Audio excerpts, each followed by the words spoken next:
language, you could do something about your oppression. So that's what we're doing with this dictionary. You're going to learn to decode and decipher the language. That gives you the greatest power that you could ever have on this planet. It gives you the power to think thoughts that you create. But if you don't know what the word means, and someone else is putting the definitions into your head, defining for you, they're causing you to see with their eyes. And the way that you see things, your perception and how you perceive, is off. Matter of fact, I remember growing up and the average person would tell me about the Bible, and guess where they got their Bible from? Guess where they got it from? All the information that they had about the Bible came from a movie called The Ten Commandments. I don't care what they were talking about, that you can find it in The Ten Commandments. Well, have they ever watched it? Anybody ever watched it? I know I haven't. You know? Did you understand it? You did? Yeah. You understood Ten Commandments? I understood what I saw on the screen. Okay, tell me about the cat that goes up on the mountain. And Had his brother-in-law, Aaron, sitting down waiting on him. okay, but he gets up there and a bush catches on fire, right? It's a burning bush. It's a burning bush. Yes. And he starts talking with the burning bush, right? And the bush was talking back. And the bush was talking back to him. What'd the bush say? Hello, Moses. How are you? And he asked the bush what? Moses out. Who art thou? Something. Who I am. What then do I call thee? What then do I call thee? And the bush says what? I am that I am. I am that I am. So who am I?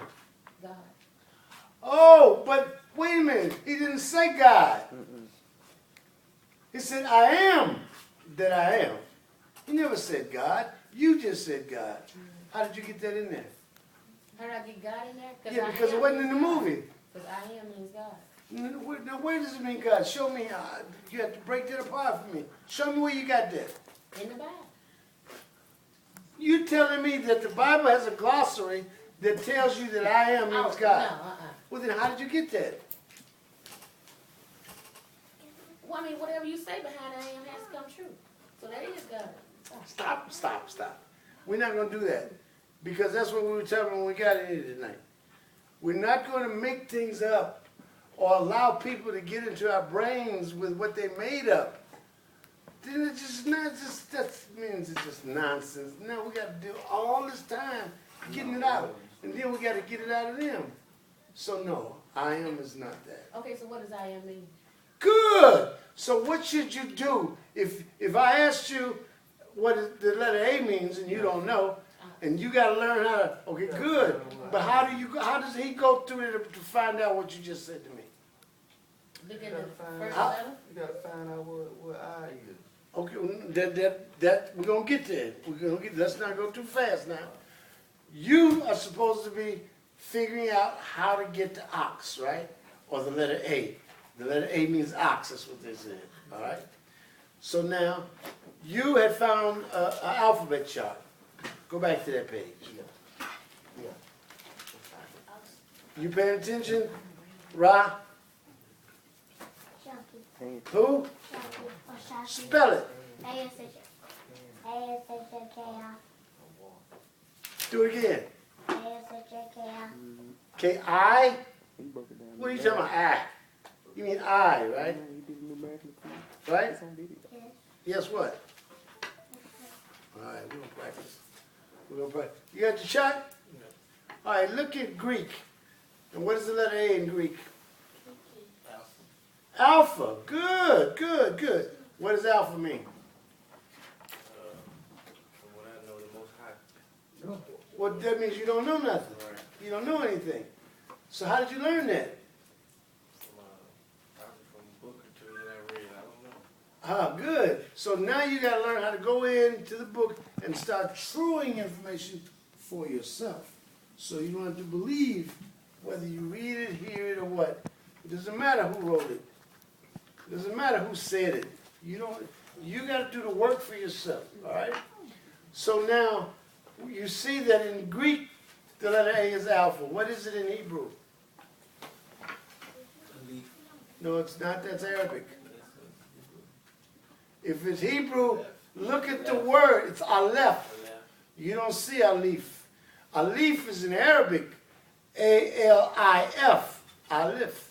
Alif you can even say. All right, that's Arabic.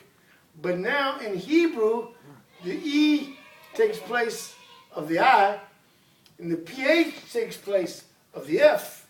So you have A-L-E-P-H, Aleph. You got it? Well, guess what? The word Aleph in Hebrew is the same word as Alpha in Greek. They're different languages. They're not saying anything any different one language than the other. It says the same exact thing. Now, how do we find that out? Turn your page to find the word alpha. In the dictionary, find the word alpha.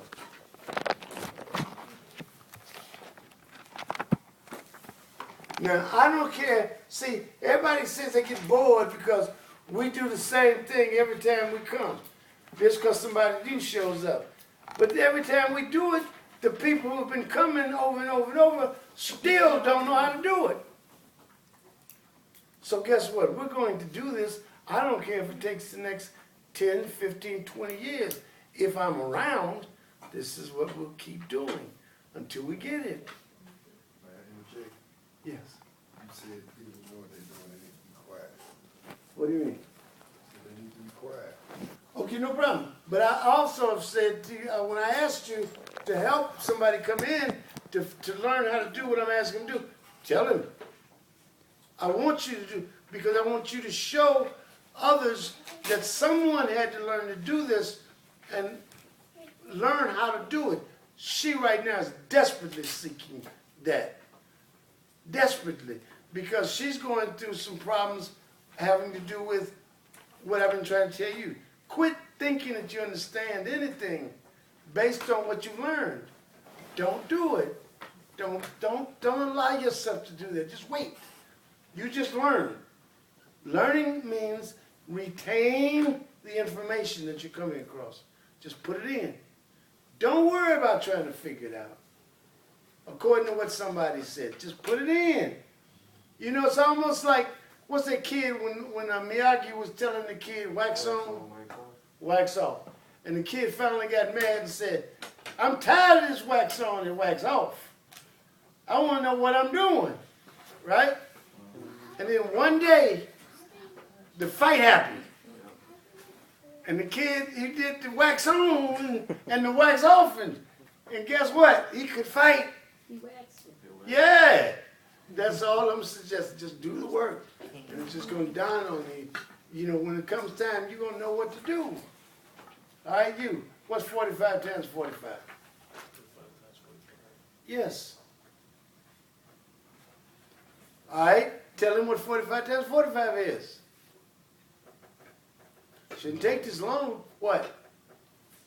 1,800. I can tell you already, that's not going to be right. Try it again. Who's going to help him? 2025. 25 on the 20, 25. Good, good, good. Now, tell him how you did it. Tell him what to do. 5 times 5 will always be 25. So wait a minute, hold on now. He's going a little too fast for you because he's leaving some things out. What he's talking about now is called a suffix. What is a suffix? What is a suffix? You graduated from high school, you working a job, you should know what a suffix is. What's a suffix? Say it again. Abbreviation of a word. No. Suffix. What? The Duh. Duh or the. Look, put that tongue between those teeth and say the or the. You're good. The what?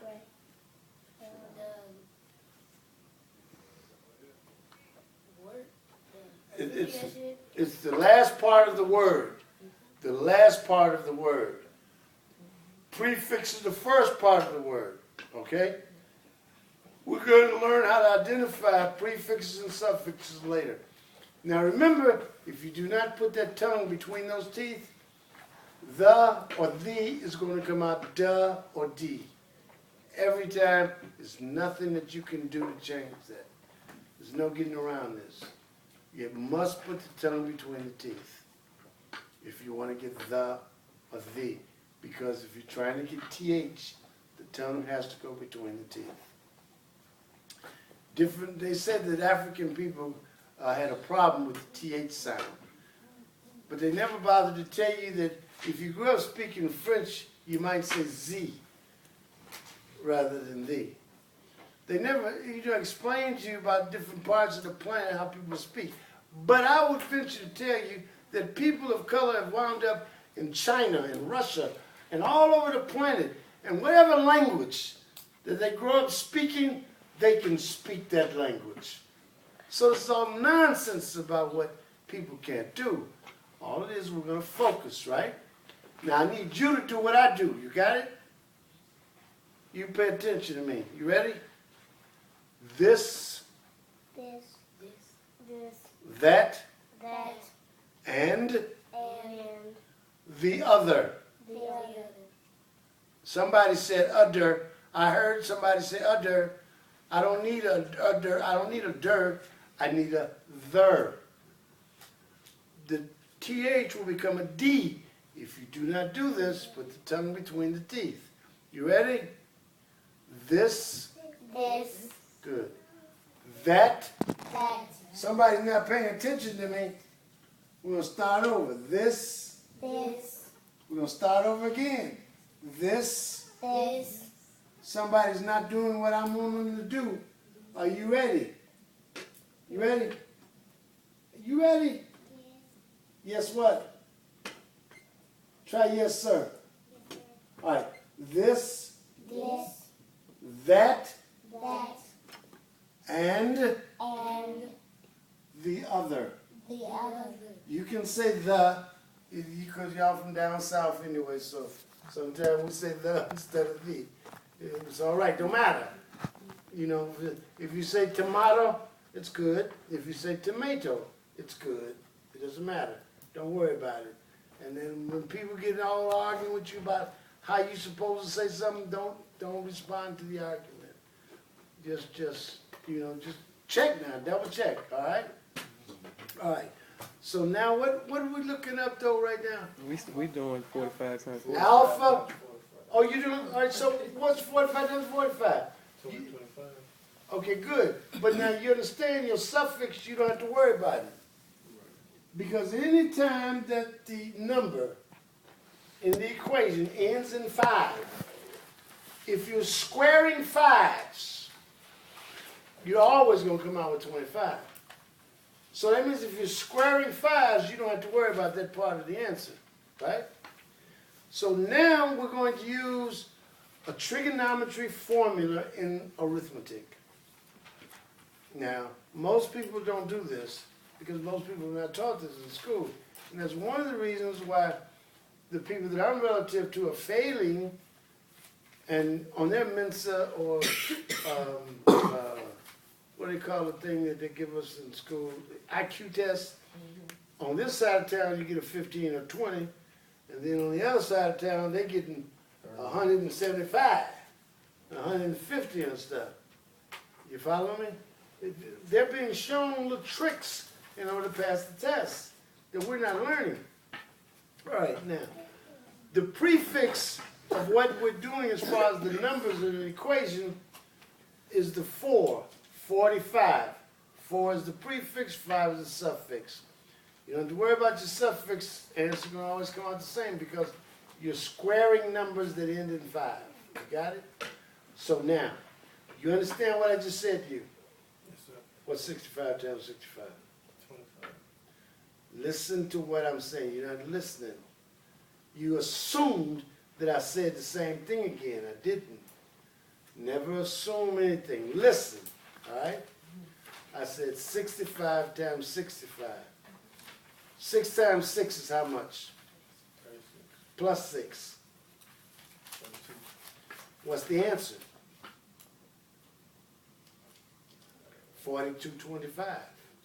And don't panic because you're getting something wrong. You're going to have to work through the confusion, and you're going to have to adjust to not getting everything correct all the time when you first get started.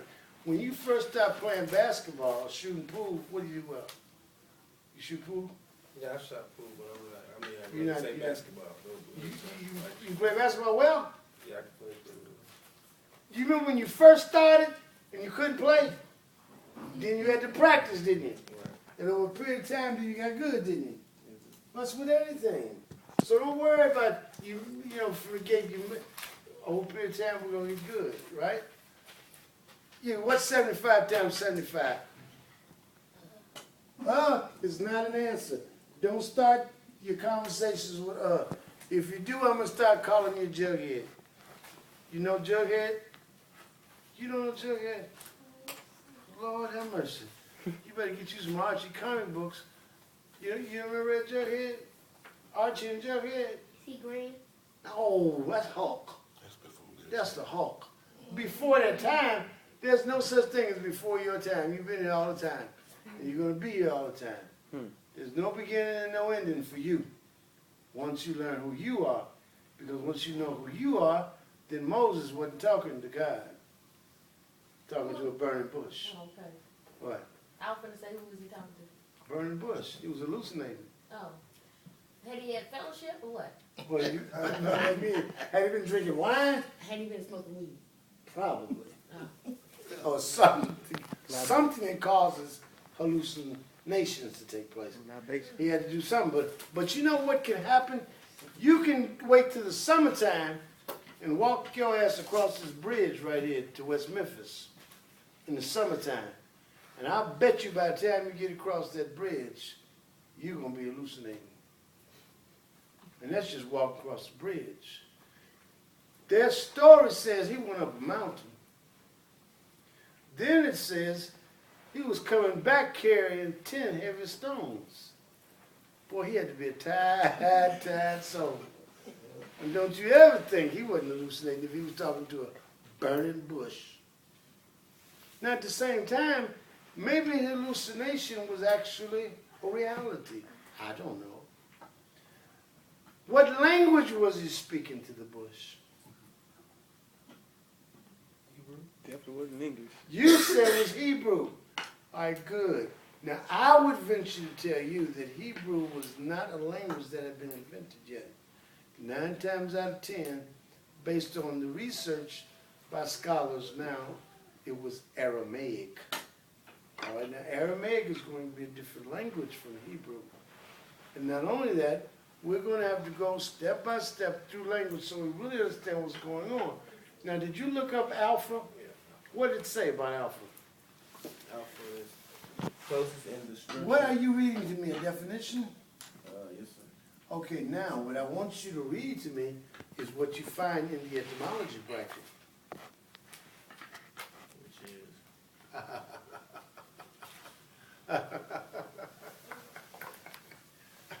There you go. You better get somebody to show you.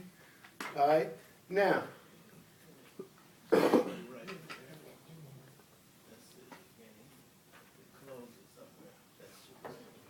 now in that etymology bracket, you should see something that tells you about Aleph or Aleph or something, and eventually it'll say, go look up Aleph or Aleph. Now go look that up. Go look up Aleph. Shouldn't be far from Alpha. They both of them start with A-L.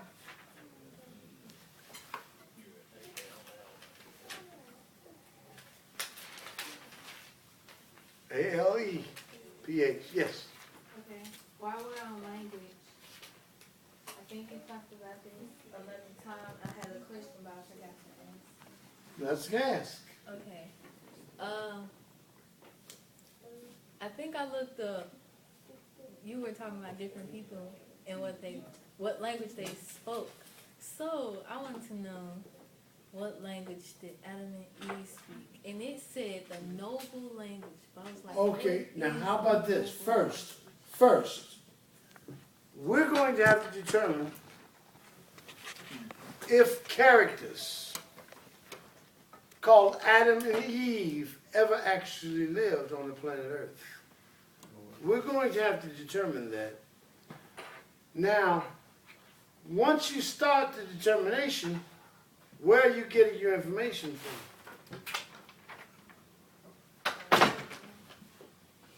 If you tell me you're getting your information from the Bible, then what I'm going to suggest to you, no problem, but do a comparative analysis.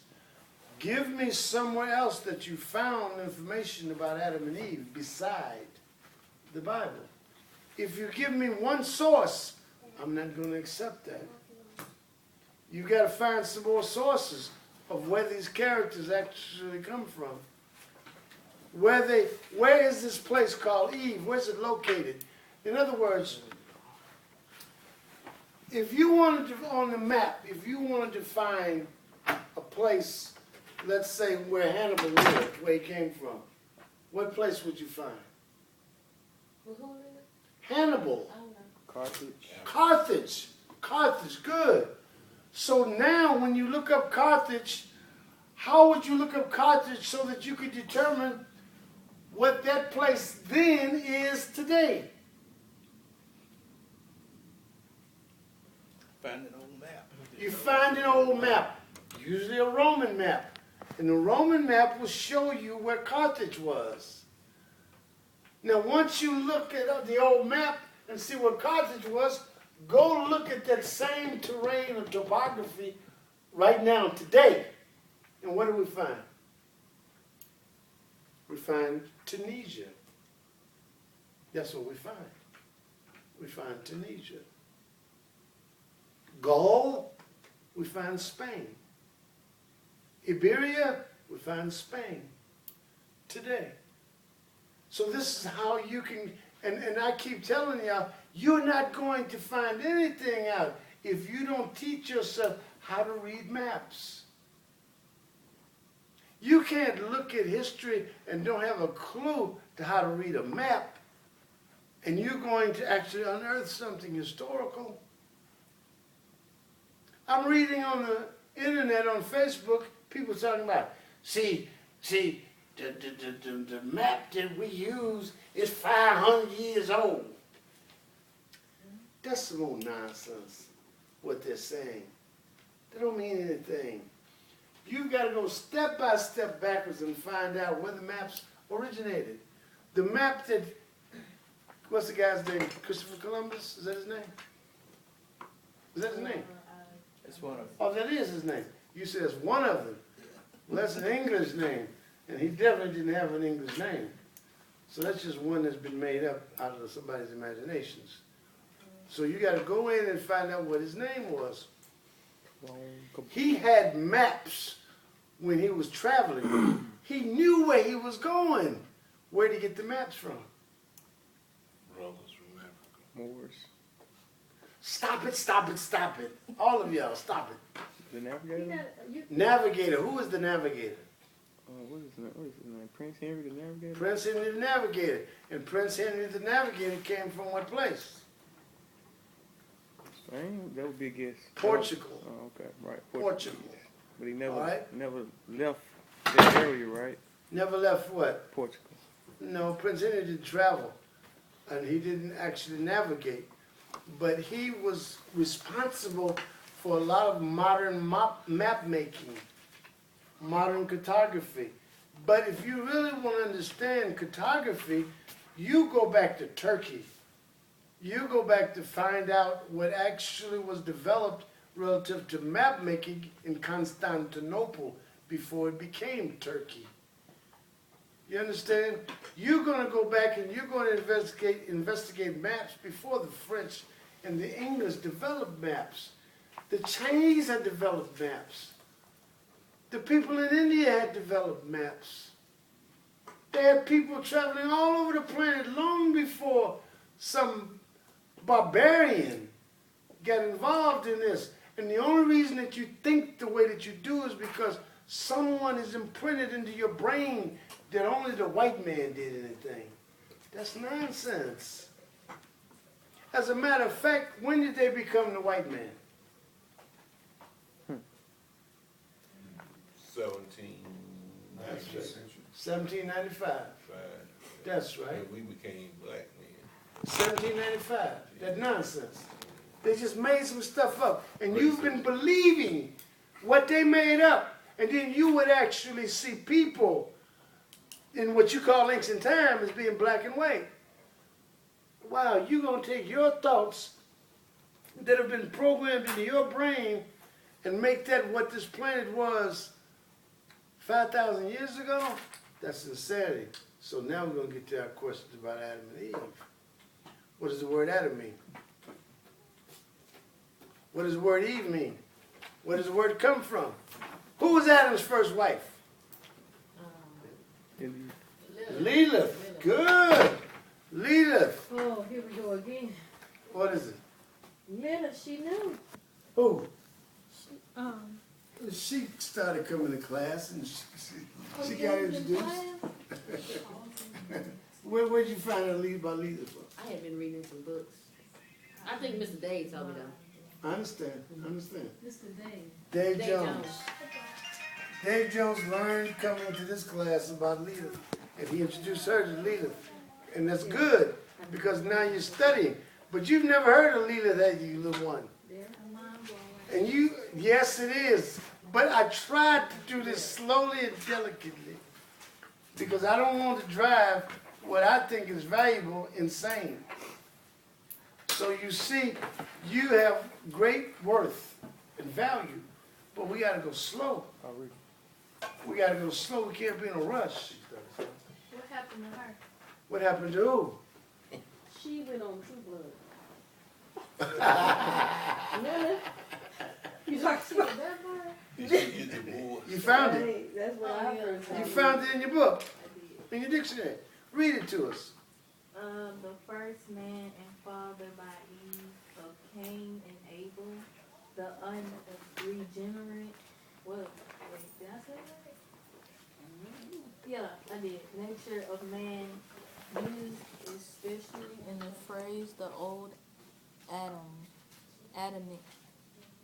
Adamic. Adamic, yeah. So you're looking at Lilith, right? And you're seeing that she was the first wife of Adam and she was a vampire. That's right. Is that in here? Yes. It may not be in that particular dictionary, but if you do the work that I ask you to do, you will find it in a dictionary. You're not going to depend on any one dictionary. For it's over with, you're going to have a number of dictionaries. And just because you don't find it in one does not mean that you won't find it in another. They take out things out of dictionaries when they change publishers and over the years. And when words get extracted and words get added, most people think that the same definition that is in that dictionary is in this dictionary. But if that's a Random House and this is a Webster's, you're going to get different definitions. You can just have both Webster's. And if this one was published at this time and this one was published later, you got different writers. They don't have the same definition. Each lexicographer creates their own definitions.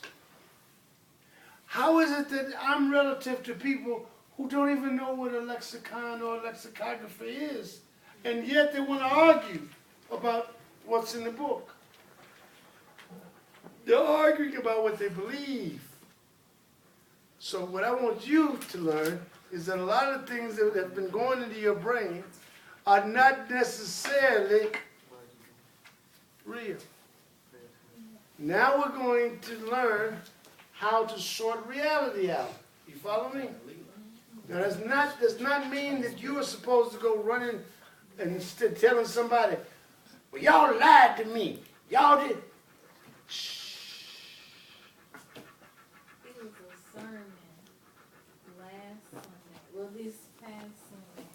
Louder. I want everyone to hear you. What? I was the only person that was laughing, but I didn't Don't tell you them dare. why I was laughing. Because the man who was preaching, his sermon was about love. And he was like talking about it in a good way, but then he was like, and you know my favorite part? That love is so nice And I was like, And they didn't know why you were laughing at this stupid man. Now, I need y'all to keep it to yourselves when these people are behaving like slaves. Keep it to yourselves. Quit trying to save everybody. It's not meant for everybody to be saved. If it was meant for everybody to be saved, they would be trying to save themselves. They're not willing to do the work. They're not willing to just open a book.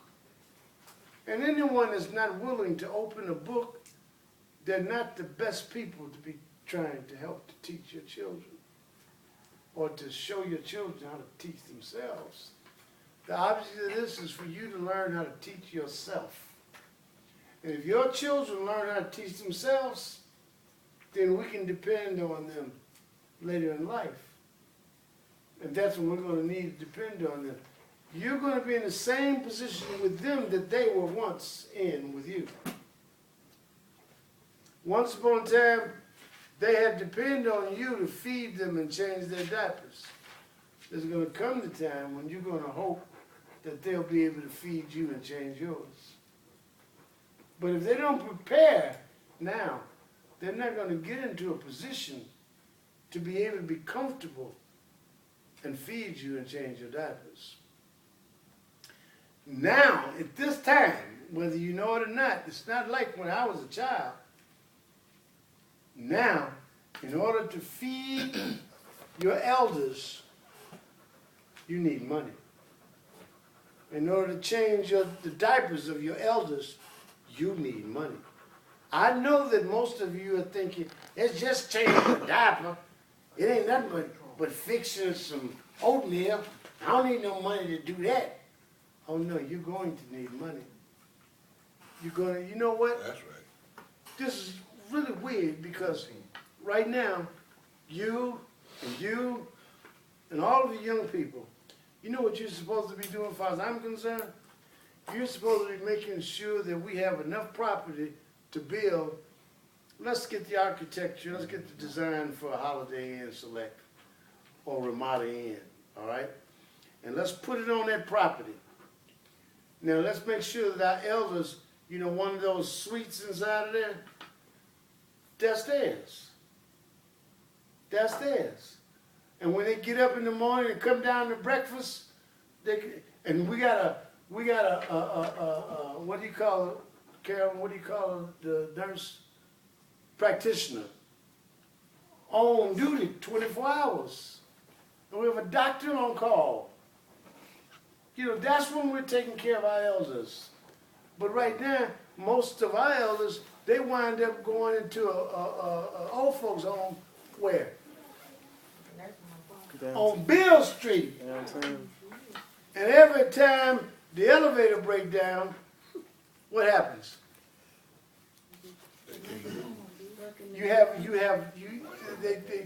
Every time the elevator breaks down on Danny Thomas or on Bill Street, every single time, when the elevator is repaired, the ambulance shows up.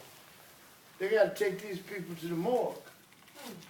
They couldn't get out. They couldn't get water. We've been trapped in those buildings for a week, 2 weeks. They didn't have any air. They don't have nursing facilities, nothing. When our elders get to be elders, they should have medical care. They should have everything that we need in order to make sure that we can get to the next level of life, even if the life is after life, the next level of life. But that will not happen if you're always dependent on others to do it. Everybody's talking about how the government's supposed to be doing that. No, these are your communities. These are your elders. You're supposed to do this. I swear to God, I don't understand what's going on. Reciprocity. There is none. Do you know why there is none? It's because when you were a child, who taught you about it? Nobody. It's real simple, ain't it? It's real simple. How can you know what reciprocity is if no one is actually helping us to understand. When you were a child, I know him at this point, so I'm sure he did his best. But on the serious side, how many of us were actually dealing with classes in mutual beneficiality?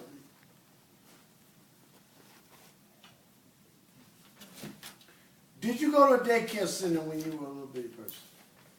Yes. You did. At the daycare center, was anybody teaching you about mutual beneficiality? No. No. First grade, they teach you about mutual beneficiality. No. Second grade, when did you start learning about it? And reciprocity. And reciprocity is one of the things that we have to learn when we start learning about mutual beneficiality. You see, did this your grandfather? You ever change your diapers? So if you're gonna be reciprocal, then there may come a time in the future you might have to change his, huh? You gonna be ready? Okay, we'll see. We're gonna do everything we can do to actually put some work in and get you ready. If you do the work, you get ready. What you looking now over there for? You still worried about Adam and Eve? What's Eve mean?